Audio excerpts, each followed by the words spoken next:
Hi everybody, today I wanted to talk a little bit about salt. 5 reasons that you should use it, and several reasons that you shouldn't. Number 1, nitrate or nitrite poisoning.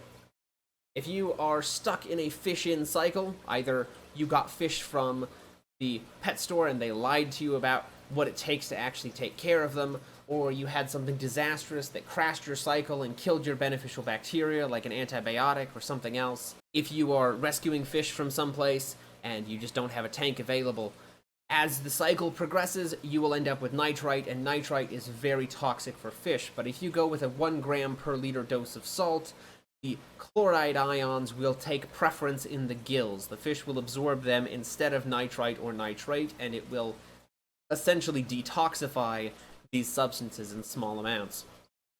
If you have somebody that has old tank syndrome, where you're trying to help them learn proper tank maintenance techniques, or you're just rescuing fish from, a gross, scummy tank from a neighbor or a friend or a relative, a little bit of salt added very gradually will help to adjust the fish back to fresh water and make you less likely to kill them by reducing the nitrate levels too quickly. Number 2, osmotic regulation. If you have fish that are sick or being shipped or injured, it can become difficult for them to maintain the pressure difference between the outside water and the water inside of their bodies. I will go through more of this in the next video, where I will specifically cover how osmotic regulation works and why, but for now it's important to recognize that it is a very energy-intensive process. It's something they burn a lot of calories doing, and when they are sick, it can become more difficult. When they are stressed, it can become more difficult. So adding a little bit of salt to shipping water, 1 gram per liter to shipping water, to about 1.5 to 2 grams per liter for an injury, can go a long ways towards helping to prevent further infections and to keep fish alive and healthy in environments where otherwise they would end up with a large amount of stress. 3, ick and velvet. Ick and velvet are fairly salt intolerant. So one of the things that you can do, especially for ick, is if you raise the temperature to accelerate their life cycle and you add some salt, the salt will kill the free swimming stage of it, where it's on the gravel or swimming to try to find fish. It won't do much for the cysts that are already in the fish, but once they break out, the salt can kill them. So if you bump the temperature up to 88 degrees, you add 2 to 2.5 grams per liter of salt, you can take care of your ick. 4, Hydra. Hydra will be killed at about 5 grams per liter of salt, and this is useful if you have a tank that is mostly empty, or if you have a tank full of things that are salt tolerant, like guppies. This is enough salt that it can start affecting your plants, and it can start affecting fish that aren't secondary freshwater fish.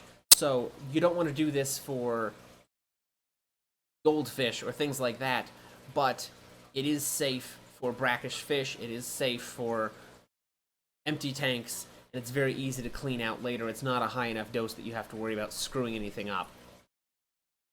5, fungus.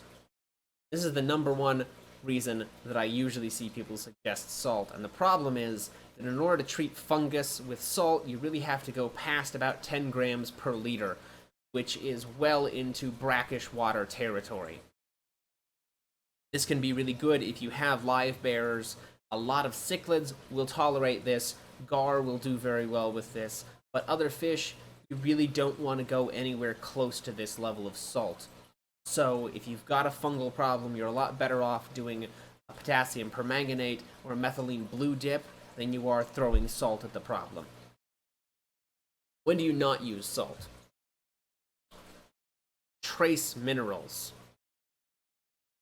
This is one of the things that I see get thrown around a lot, and I think people mean well when they say this, because they assume that because it's ocean salt, there must be something in it that's good for fish.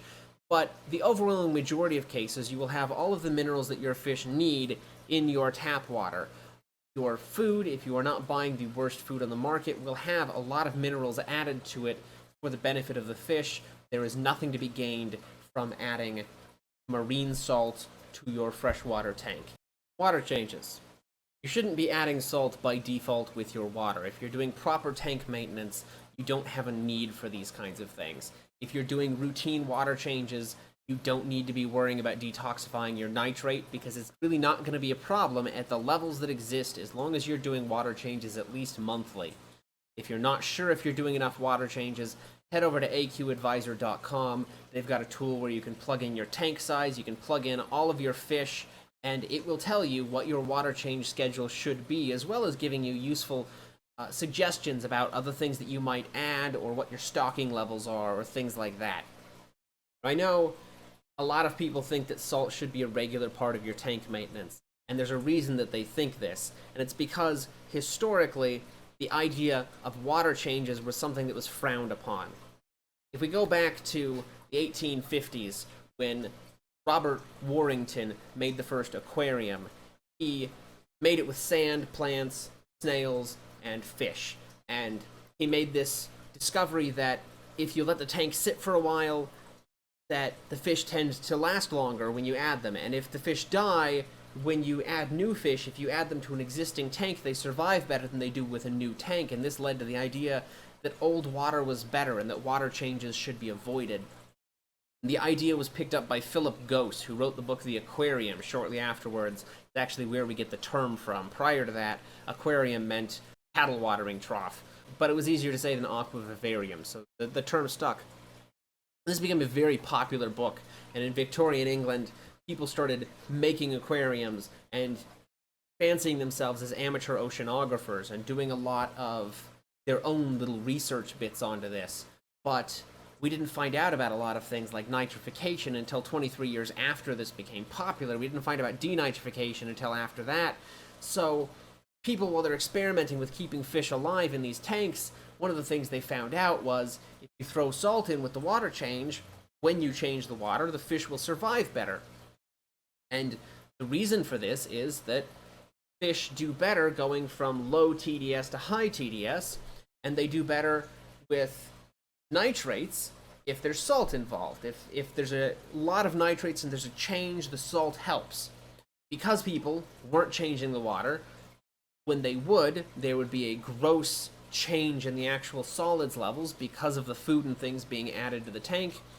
And this is the reason that people came to the conclusion that adding salt to the tanks was a good idea, because well up into, the 1980s, people still considered changing water in a tank to be something that should be done as infrequently as possible. When I was a kid, my mom owned a pet store. My mom was a biologist by trade. She decided to open up this pet store when my dad opened a new medical office, and she was doing research at the time on the best care practices, on things that needed to be done. I didn't spend a whole lot of time in the pet store, but I remember we had these two massive tanks in our house when I was a kid, and I think she probably only changed the water 6 or 8 times during the 2 years that we had the tank, because that's just how things were done at the time. And that's not how we do them now. Now, we look at proper tank maintenance. We say, if you're going to do the tank, try to change at least 20% of the water a week.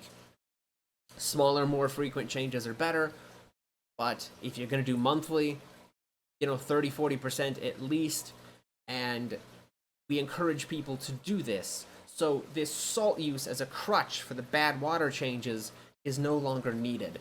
It's something that every bit of research I've ever seen suggests in the best case scenario it does nothing to leave the salt in there all the time, and in the worst case scenario it causes you harm, because it'll cause stress for a lot of the fish, because their osmotic regulation will be out of balance. Their bodies, their internal mechanisms don't expect salt in the water, and you will be causing any parasites which exist to become more salt tolerant. So if you then later discover them and you want to treat them with salt, you will have to use more salt than you otherwise would, because they can now tolerate it to some degree. The recommendation that I find from everybody that is in the know on this is keep salt as a medicine, use it when you need to, otherwise don't touch it and keep it out of your water unless you've got brackish fish.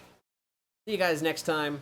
I'm going to do another video on osmotic regulation. I'm going to do one on cichlids and why they are aggressive and how that relates to osmotic regulation and salt levels. Hopefully that's something you guys will find interesting. I know it doesn't have a lot of practical application, but it's still cool to know. We'll see you then.